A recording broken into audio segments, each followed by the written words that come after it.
Bismillahirrahmanirrahim. Halo teman-teman semuanya. Pada kesempatan kali ini saya akan membahas pengujian hipotesis yang merupakan uji terakhir yang dilakukan dalam penelitian. Nah, di sini disebutkan bahwa hipotesis itu merupakan jawaban sementara terhadap rumusan masalah dalam suatu penelitian. Dan hipotesis pertama yang saya ajukan itu adalah bahwa kemampuan berpikir kreatif matematis siswa yang belajar menggunakan model ATI itu lebih tinggi dari siswa yang belajar menggunakan model konvensional. Nah, untuk membuktikannya kita akan mencari perbedaan skor kemampuan berpikir kreatif matematis siswa yang menggunakan model ATI dengan siswa yang belajar menggunakan model konvensional dengan melakukannya melalui uji ANAFA 2 jalur. Maka tahapan yang pertama teman-teman, di sini kita balik lagi ke data dalam penelitian, yaitu post testnya ya teman-teman. Di post test ini teman-teman kita copy hasil post test dengan kategori kemandirian belajar tinggi dari kelas eksperimen. Kita kasih kode 1. Kemudian kita copy lagi dari kelas eksperimen hasil post test dengan kategori kemandirian belajar rendah. Kita kasih kode 2.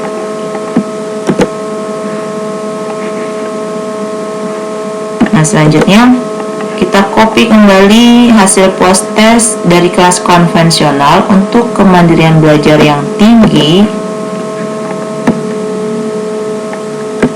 Kita kasih kode 1 ya, kemandirian belajar tingginya.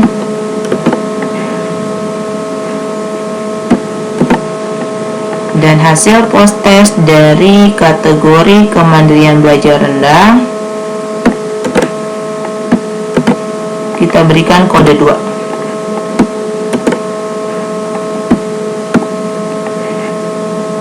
Nah, selanjutnya masih sama teman-teman, kita lihat atau klik variable view-nya, kita berikan nama bahwa kolom pertama itu menunjukkan hasil post test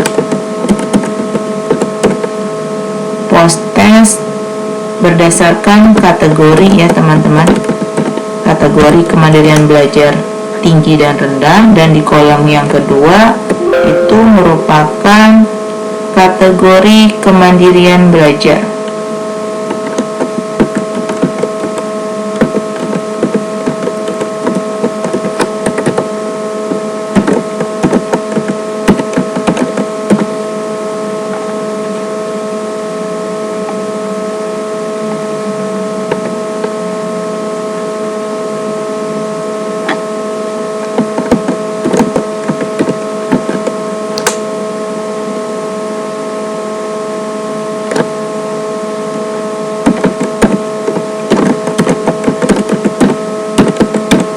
Selanjutnya untuk desimal boleh dibuat 0. Kemudian pada value-nya untuk kemandirian belajar tadi kita simbolkan, kita kasih kode 1 ya teman-teman. Itu berarti kemandirian belajar tinggi. Dan kode 2 itu berarti kemandirian belajar rendah.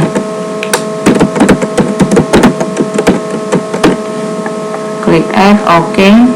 Nah, selanjutnya teman-teman, kita perlu lagi di sini di kolom yang ketiga kita isi lagi untuk model pembelajarannya teman-teman.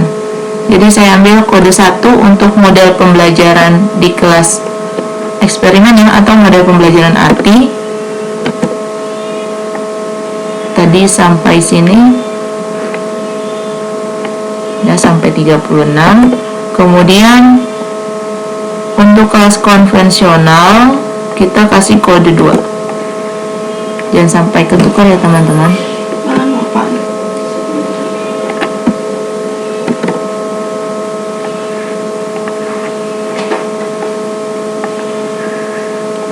selanjutnya kita kasih keterangan 1 itu berarti kelas eksperimen,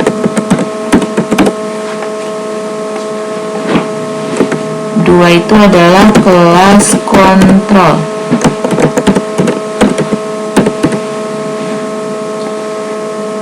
Oke, nah selanjutnya kita klik analyze, kemudian general linear model, univariate. Selanjutnya kita klik yang post test dan pindahkan ke dependent variable. Selanjutnya kita klik lagi yang kemandirian belajar, kategorinya ke fixed factor. Nah selanjutnya ini belum kita ubah ya teman-teman, boleh diubah dulu deh. Ini adalah model pembelajaran.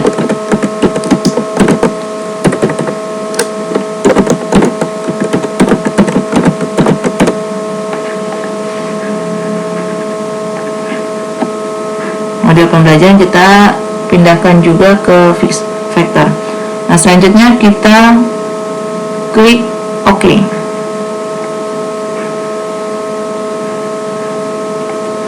Nah di sini teman-teman bisa dilihat the test of between subject effect.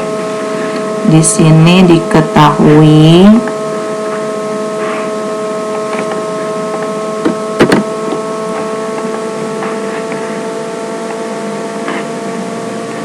bahwa dalam baris model pembelajaran, di sini saya sudah copy, bahwa pada baris model pembelajaran nilai signifikansinya adalah 0,000, yang berarti dia kurang dari 0,05. Maka keputusannya itu adalah H0-nya ditolak.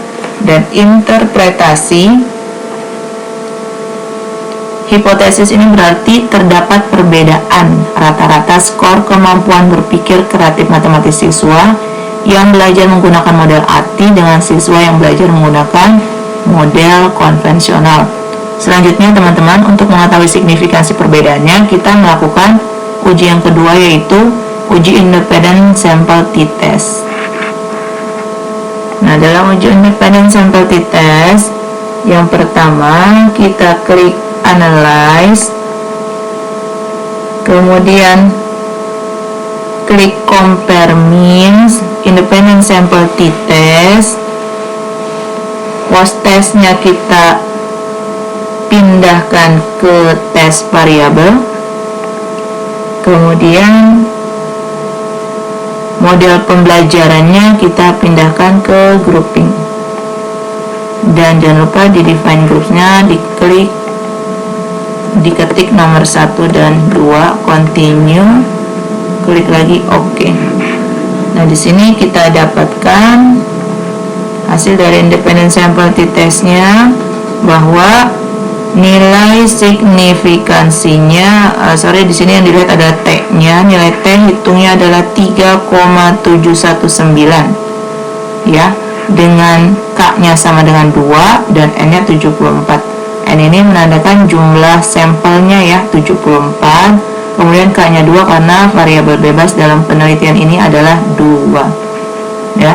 Kemudian nilai T tabelnya diperoleh dari tabel bahwa hasilnya itu adalah 1,666. Dengan demikian nilai T hitung lebih dari T tabel, sehingga keputusannya itu adalah H0-nya ditolak. Nah kemudian dilihat lagi nih dari sini nilai min-nya itu adalah 3,431 bernilai positif. Nah menunjukkan apa? Rata-rata skor kemampuan berpikir kreatif matematis siswa yang diberikan model ATI lebih tinggi dari siswa yang diberikan model konvensional. Seperti itu teman-teman.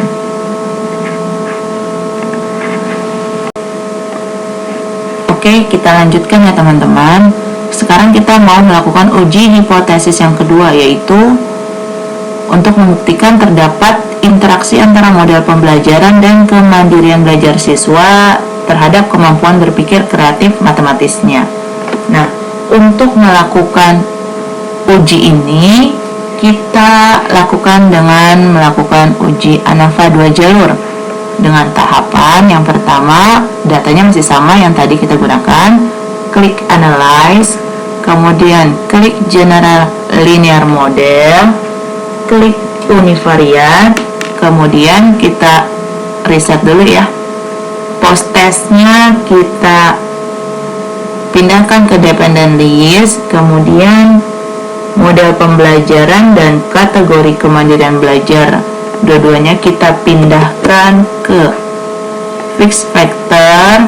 Selanjutnya kita klik plots, dan kemudian kemandirian belajarnya ini kita pindahkan ke horizontal axis, model pembelajarannya ke separate lines, dan selanjutnya kita klik add, dan kemudian kita klik continue, lanjut oke.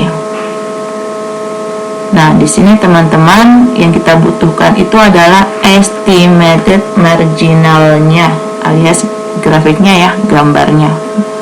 Kita butuh plotnya di sini, tinggal kita copy aja, kemudian kita pindahkan ke lembar tesisnya. Oke, selanjutnya teman-teman kita masuk ke pengujian hipotesis yang ketiga, yaitu dinyatakan bahwa pada kategori kemandirian belajar tinggi itu kemampuan berpikir kreatifnya dengan menggunakan model ATI lebih tinggi dari siswa yang menggunakan model konvensional. Di sini ada kata-kata kategori kemandirian belajar tinggi. Maka dalam hal ini data yang digunakan adalah data kemampuan berpikir kreatif matematis, tapi hanya berasal pada kategori kemandirian belajar tinggi yang berasal dari kelas eksperimen. Kita copy, ini kelas eksperimen ya, kita kasih kode lagi 1 di kolom yang kelima, kemudian yang kita gunakan kolom 4 dan 5 ya teman-teman. Kita ambil lagi kategori kemandirian belajar tinggi tapi berasal dari kelas konvensional. Kita kasih kode 2. 2 ini berarti dia berasal dari kelas konvensional. Oke. Selanjutnya di variable view boleh dikasih nama. Ini berarti kategori post test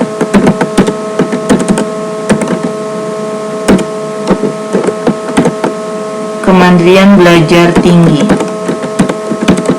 kemandirian tinggi ya teman-teman, biar singkat aja. Kemudian yang di bawahnya itu adalah kelas penelitian.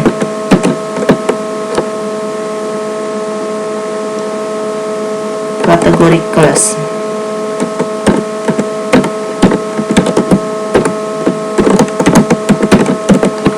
Nah, selanjutnya tadi yang kita beri kode itu kan di bagian kelasnya ya. 1 berarti berasal dari kelas eksperimen.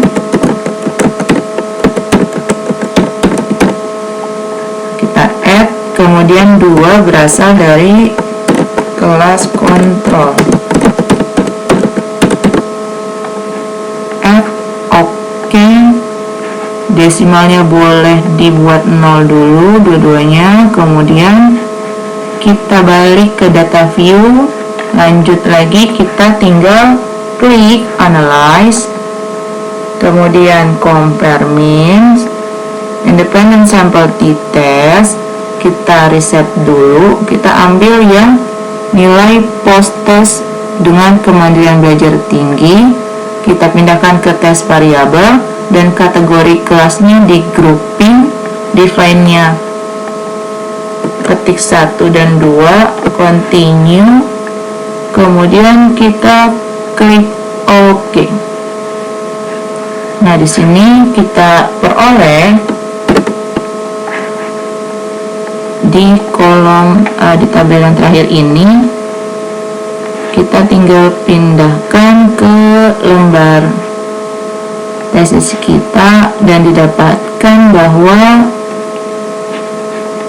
nilai T hitungnya 4,462 ya, sama ya, 4,462. Itu berarti dia lebih besar daripada T tabel. Dengan T tabelnya di sini 1,689, M-nya 37.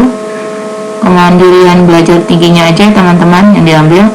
Jadi jumlah siswa dengan kemandirian belajar tingginya adalah 37, dengan K-nya 2, yaitu variabel bebasnya ada 2, maka kesimpulannya 0 itu ditolak. Interpretasinya apa? Itu berarti kategori kemandirian belajar tinggi itu terdapat ya perbedaan kemampuan berpikir kreatif matematis siswa yang diberikan model ATI dengan siswa yang diberikan model konvensional. Sama teman-teman, dengan min-nya kita jelaskan juga 4,939 bernilai positif dan yang lainnya. Nah, kemudian hipotesis yang berikutnya yaitu berasal dari kategori kemandirian belajar yang rendah. Sama aja teman-teman, sebenarnya tinggal di copy aja kategori kemandirian belajar rendah dari kelas eksperimen.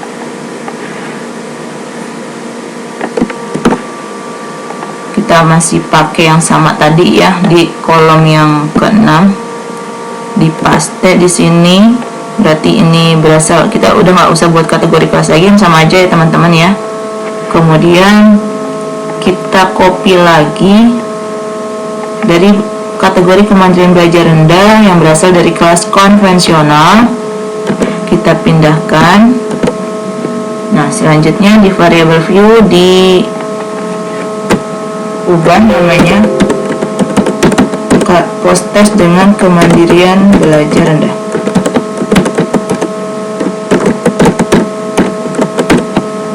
Desimalnya dibuat 0, lanjut ke data view, klik lagi analyze, kemudian klik compare means, independent sample t-test, kita reset lagi, kita ambil yang post test kemandirian belajar rendah yang tadi di bawah ya, input ke test variabel, klik kategori kelas, di grouping, define-nya sama, kita kodein dengan 1 dan 2 tadi, continue, oke. Nah, di sini diperoleh nilai T hitungnya adalah 0,142. Nah, di sini sesuai ya, tinggal diinterpretasikan lagi dengan min-nya 1,924. Dibuat interpretasinya dan alhamdulillah selesai ya teman-teman. Udah 4 hipotesis kita uji. Saya cukupkan pembahasan bab 4 sampai di sini. Mudah-mudahan bermanfaat. Lagi-lagi saya ingatkan, mudah-mudahan bisa dimanfaatkan dengan sebaik-baiknya. Dan jangan lupa teman-teman tetap memperhatikan kaidah atau etika dalam penulisan karya ilmiah. Oke, saya ucapkan wassalamualaikum warahmatullahi wabarakatuh.